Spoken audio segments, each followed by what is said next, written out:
Una de las barreras para cuidar de otras personas es que las envidiamos. Esta noche vamos a hablar de cómo librar la batalla contra la incredulidad de la envidia. Aquí está la definición. Hoy por la tarde, mientras analizaba lo que es la envidia y al revisar mi pensamiento contra la definición del diccionario Webster, dos cosas resultaron evidentes. Uno es que la envidia conlleva un elemento de deseo.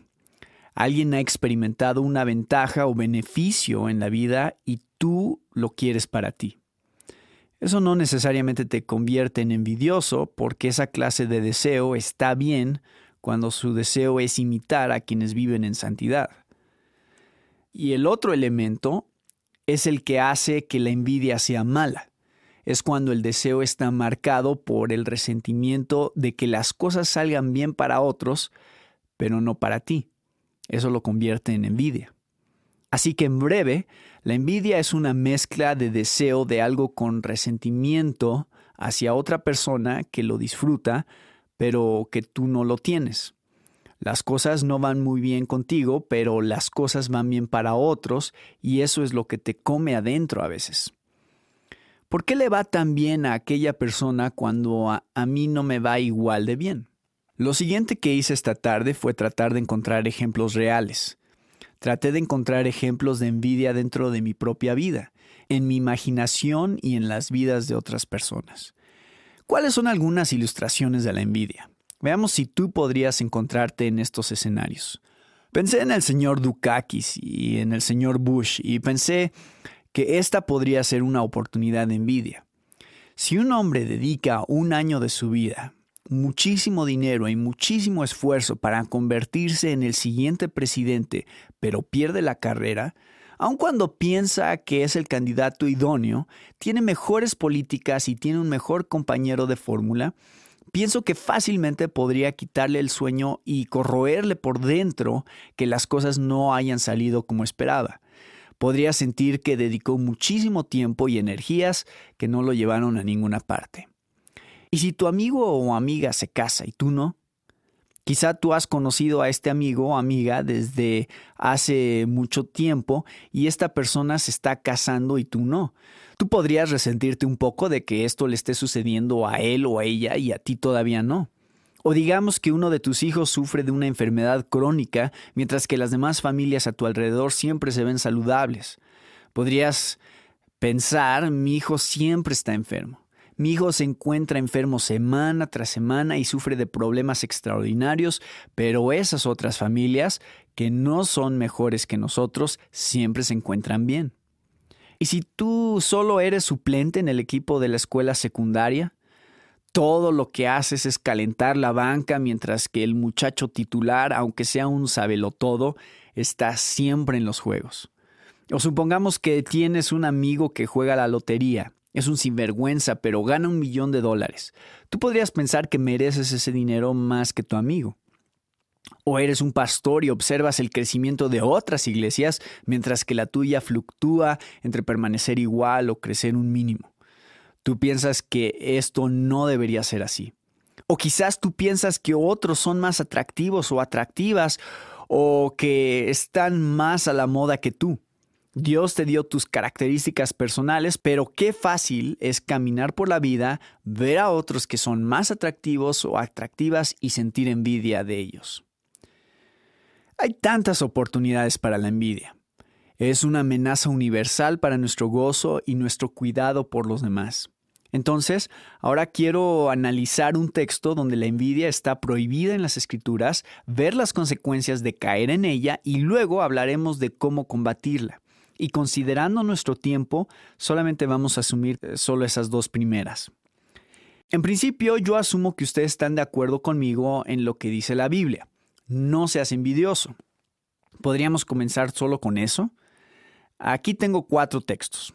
El Salmo 37:1, Proverbios 23:17, Gálatas 5:26, Primera de Pedro 2:1. Todos dicen, no seas envidioso. Entonces, ser envidioso no es bíblico.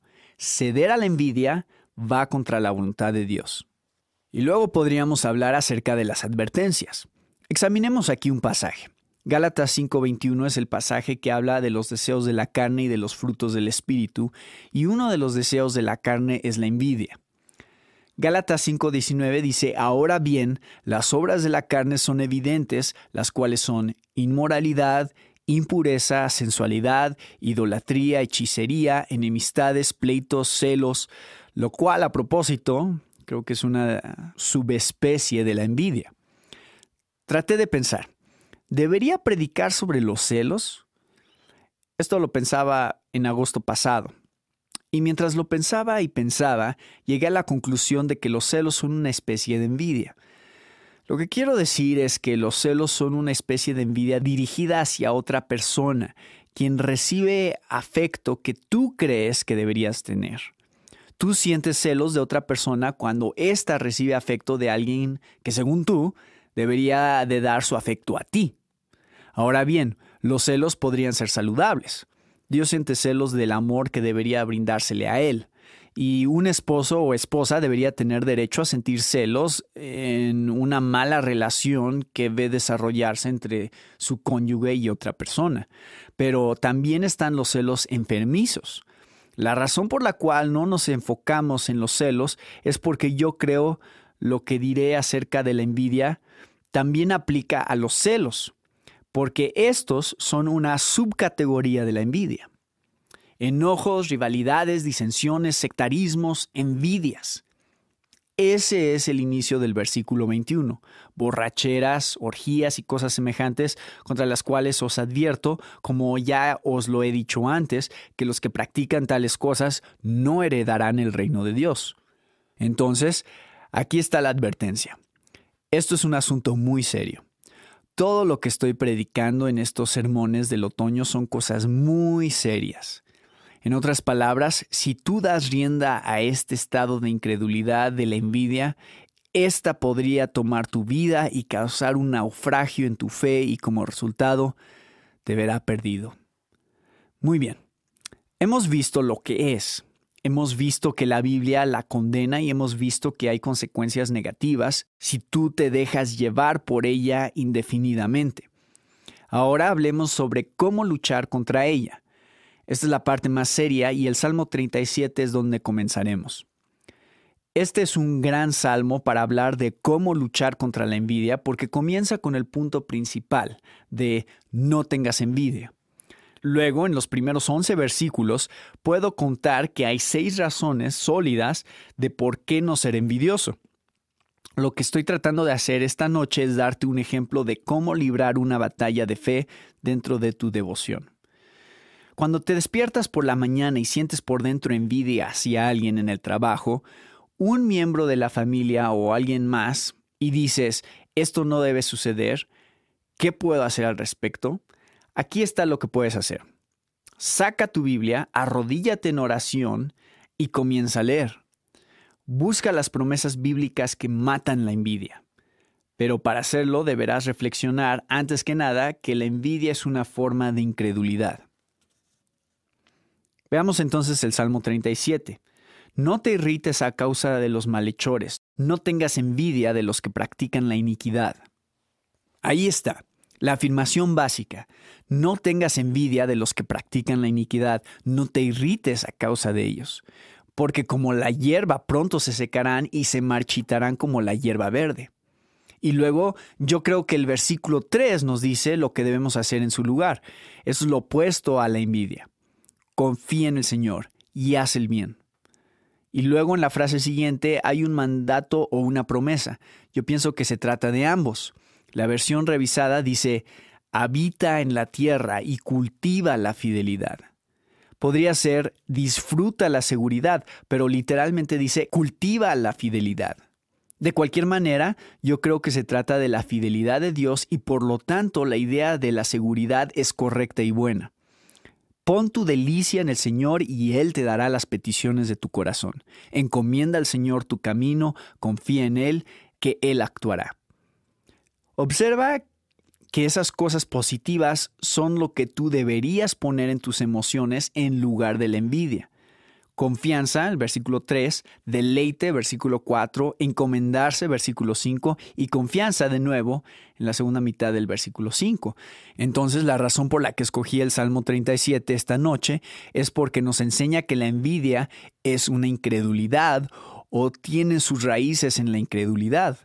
Y el opuesto de la envidia que vemos es la fe o la confianza o el deleite en Dios o pasar tus cargas al Señor. Entonces espero que quede claro que cuando se esté empezando a envidiar, cuando estemos empezando a ver a alguien y a resentir que alguien más tenga algo que nosotros no tenemos y estemos empezando a perder nuestra paz y la tranquilidad en Dios debido a ello, el tema es la fe. ¿Bien? Hasta aquí eso es el punto. Ahora bien, la otra razón por la cual este salmo es tan maravilloso es porque nos da muchas razones por las cuales no deberíamos ser faltos de fe. Nos dice por qué deberíamos encomendarnos y tener confianza en que Dios está con nosotros. Nos dice que Él obró de una forma que, aun cuando algo se vea muy bien para los demás, las cosas serán mejores para nosotros. Ahora analicemos esto.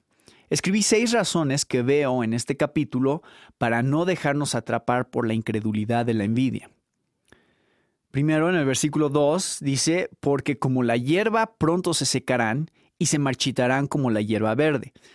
Entonces, si usted empieza a sentir envidia de un malhechor, como el sinvergüenza que recién ganó $1,000,000, Dios dice, un momento, tú no querrías estar en su lugar. Él se secará como la hierba, pero el que hace la voluntad de Dios permanece para siempre. Primera de Juan 2:17. Por lo tanto, ese es el argumento número 1. Se repite en el versículo 9, porque los malhechores serán exterminados, mas los que esperan en el Señor poseerán la tierra. Y en el versículo 10, un poco más y no existirá el impío. Por lo tanto, la primera razón por la cual tú no debes permitir que la envidia te domine cuando te sientas inclinado o inclinada hacia un incrédulo o a alguien que no hace el bien es el pensamiento, un momento, Dios ha dicho en su palabra que esta persona se marchitará como las flores muy rápidamente, desaparecerá y entonces, ¿quién disfrutará de su prosperidad? Número 2, en el versículo 3 encontramos, confía en el Señor y haz el bien, habita en la tierra y cultiva la fidelidad.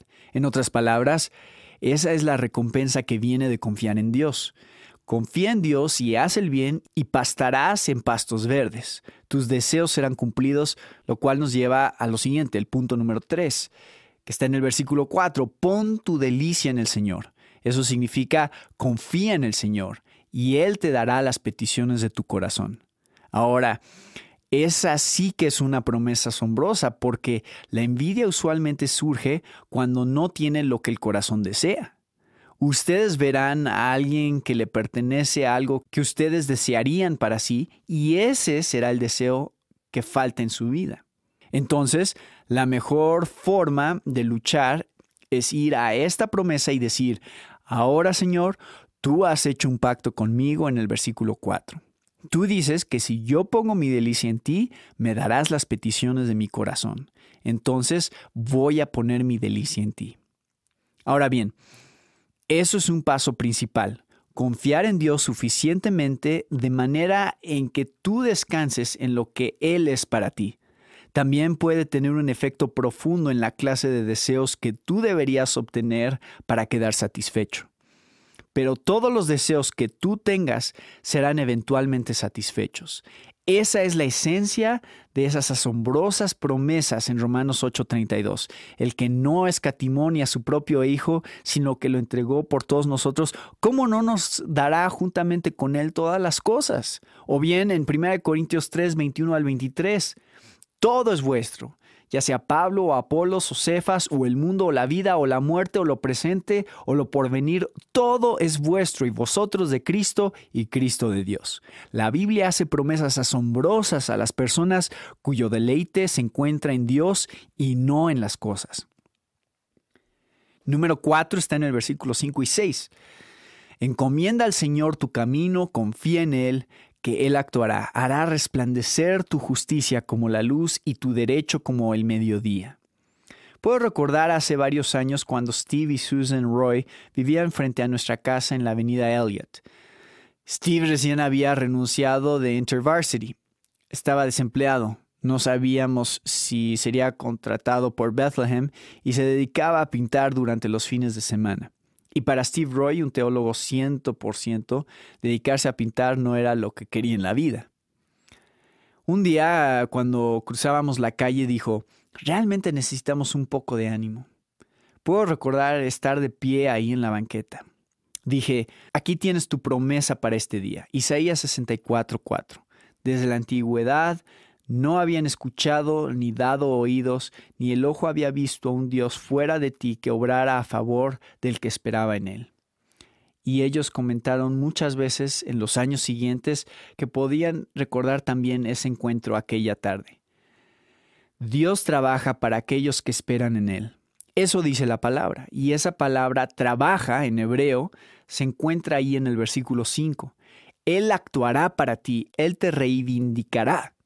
Y esa palabra, reivindicación, también es preciosa porque una de las cosas que se encuentra detrás de la envidia es el sentimiento de que las cosas no están yendo tan bien para ti como debería ser.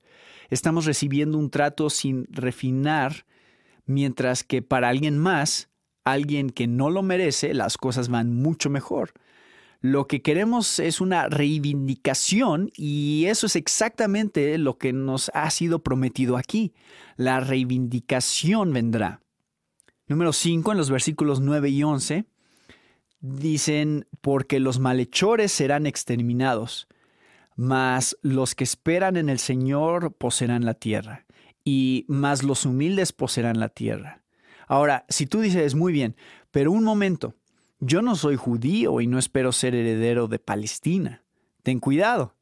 Todas las promesas hechas en el Antiguo Testamento a los judíos te serán cumplidas a ti totalmente, así como a los judíos, y quizá mejor. ¿En qué parte del Nuevo Testamento existe una mejor promesa con casi exactamente las mismas palabras del versículo 11? En las bienaventuranzas. Bienaventurados los humildes, pues ellos heredarán la tierra. Muy bien. Entonces, no heredaré Palestina, solamente la tierra. En realidad, en Romanos 4:13, aquellos como Abraham que son creyentes son los llamados herederos del mundo. 1 Corintios 6 dice que vas a juzgar a los ángeles. A los discípulos Él les dijo que se sentarían en tronos a juzgar a las 12 tribus de Israel. Nosotros, los que no somos discípulos ni apóstoles, juzgaremos a los ángeles. La Biblia está llena de las más estupendas promesas que pueden eliminar cualquier resentimiento que hay detrás de la envidia. Número 6, en el versículo 11, dice: mas los humildes poseerán la tierra y se deleitarán en abundante shalom.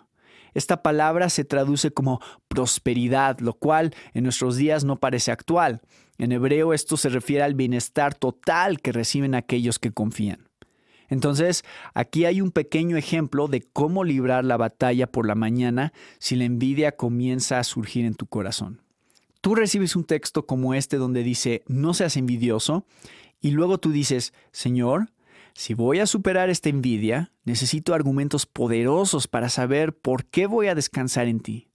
¿Podrías darme algunos? Y luego solo lees paso por paso. Y cuando llegues a uno, detente y ora. Señor, por favor, abre mis ojos para que vea la maravilla de esta promesa. Y concédeme a través de tu Espíritu la capacidad para saborearla, descansar en ella, creer en ella, guiarme por ella, vivir en ella y actuar de acuerdo con tu promesa el día de hoy. Y pasa al siguiente versículo y repite estos pasos hasta que sientas que el Señor está contigo y te retira este feo sentimiento de envidia. Muy bien, tomemos algunos textos adicionales que puedes utilizar contra la envidia. Proverbios 23:17. No envidie tu corazón a los pecadores, antes vive siempre en el temor del Señor. Y aquí viene esta inmensa promesa, porque ciertamente hay un futuro y tu esperanza no será cortada. Entonces tenemos una persona que ve a un pecador y observa cómo éste prospera. Entonces esa persona empieza a sentir que su esperanza no prosperará. Trata de vivir para Cristo, pero las cosas no parecen estar saliendo tan bien como le salen al pecador. La Biblia está al tanto de este problema. El Salmo 37 fue escrito para tratar este asunto y también el Salmo 73. Algunas veces las historias ayudan más que los textos, especialmente las historias bíblicas. Estas llegan a donde no llega la literatura expositora. Bien, tenemos aquí una historia que he usado con frecuencia para superar mis tentaciones de envidia. Esta es la historia de un muchacho con 5 pedazos de pan y 2 peces, así como está escrito en Juan 6. En Juan 6, Jesús tiene compasión de la multitud y dice a sus discípulos, aliméntenlos. A lo que ellos responden, envíalos a casa. 200 denarios de pan no les bastarán para que cada uno reciba un pedazo y ya es muy tarde. Él responde, ¿cuántos panes tenéis? Y ellos responden, aquí hay un muchacho que tiene 5 panes de cebada y 2 pescados, pero ¿qué es esto para tantos? Ahora, deténganse ahí y podría imaginar al muchacho viendo hacia arriba y diciendo, así es, eso es todo lo que tengo, no me hagan sentir mal. Y aún así, eso es todo lo que nosotros somos. Somos niñitos con escasos 5 pedazos de pan y 2 peces como regalos, personalidad, dinero, cualquier cosa por la que tú puedas sentirte inferior. Tú miras a tu alrededor a aquellas personas fuertes, hermosas, ricas, que tienen todo, y tú lo único que tienes son 5 pedazos de pan y 2 peces para una labor que necesitas 200 denarios de pan. Y Jesús dice, dámelos. Los toma, y esto lo aprendimos en la escuela dominical, ¿verdad? Es una gran historia. Y él ora y alimenta a 5,000 hombres, más mujeres y niños. Yo lo veo y digo, bien, quizás entonces hay esperanza para mis 5 pedazos de pan y 2 peces. ¿Y cuántas canastas sobraron? 12. ¿Por qué? Una para cada apóstol que no creyó que había suficiente. Por eso exactamente, para demostrar que cuando tú das de lo que tú crees no tener suficiente, recibes mucho más de lo que nunca soñaste tenías en primer lugar. Esta es una historia que siempre dará un golpe a la cara de la envidia. Si tú piensas que tus dones son muy pequeños, que no te alcanzan ni para vivir a la hora presente, Jesús sí te sustentará la necesidad de la hora presente. Él puede tomar lo más pequeño que hay en ti y multiplicarlo. Tengo sobre la puerta de mi hogar una pequeña placa que me dio Virginia Matheris en Maryland hace como 15 años. Dice así, el mundo está aún por ver lo que puede lograr un hombre totalmente consagrado al Señor. Por el poder de Dios, yo aspiro a ser ese hombre. Eso lo dijo Dwight L. Moody. Una última ilustración. Veamos Juan 21. Tú conoces esta historia, pero yo dudo que alguna vez hayas pensado en ella en términos de la envidia. Yo no lo hice hasta que lo leí en un libro hace algún tiempo. Así que esto no es original, pero me encanta, así que lo compartiré con ustedes. La situación es que Pedro ha sido restaurado por Jesús a causa de su negación, habiendo afirmado 3 veces que él ama al Señor. En el versículo 18 dice, en verdad te digo, cuando eras más joven te vestías y andabas por donde querías, pero cuando seas viejo extenderás las manos y otro te vestirá y te llevará donde no quieras. Este es Jesús hablando a Pedro. Esto dijo dando a entender la clase de muerte con que Pedro glorificaría a Dios. En otras palabras, él va a ser mártir. Y habiendo dicho esto, le dijo, sígueme. Pedro, volviéndose, vio que le seguía el discípulo a quien Jesús amaba, que era Juan, el que en la cena se había recostado sobre el pecho de Jesús y había dicho, Señor, ¿quién es el que te va a entregar? Entonces Pedro, al verlo, dijo a Jesús, Señor, ¿y este qué? ¿Qué está sucediendo aquí? ¿Por qué está diciendo eso? Él dijo, tú me dijiste que voy a ser matado. ¿Qué sucederá con Juan? Y tú puedes ver bajo la superficie que hay envidia en el corazón de Pedro. Si no es así, entonces no es justo. Bien, ¿y cómo lo resuelve Jesús? Jesús le dijo, Si yo quiero que Él se quede hasta que yo venga, ¿a ti qué? Tú sígueme. ¿Qué dice Jesús con esto? Yo creo que Él dice que es muy peligroso comparar las circunstancias. Es muy peligroso comparar los dones. Recuerdo en Wheaton College, en el dormitorio, Martin Noel, mi compañero en la época, tenía un pequeño papel en la puerta que decía: amar es dejar de comparar. Esas son buenas noticias. Correcto. Jesús dice aquí: mira, no te involucres en comparaciones con este otro discípulo. Lo que yo tengo para él es para él. Aquí está lo que tengo para ti. Yo. ¿Es suficiente? Y esa es la solución para la envidia, así como fue la solución a la lujuria de la cual hablamos esta mañana. Es Jesús. Sígueme. Si vas en pos de mí, si me tienes, ¿por qué te preocupas por aquel? Y por lo tanto, esa es la respuesta. Necesitamos más a Jesús. Tenemos que darnos cuenta del privilegio increíble que es conocer a Jesús. Jesús dijo en otro lugar: sin embargo, no os regocijéis en esto, de que los espíritus se os sometan, sino regocijaos de que vuestros nombres están escritos en los cielos. Es tan enorme el privilegio de ser discípulo de Jesucristo que lo que suceda a otros discípulos no importa ni aquí ni ahora. Es por esa razón que la envidia desaparece.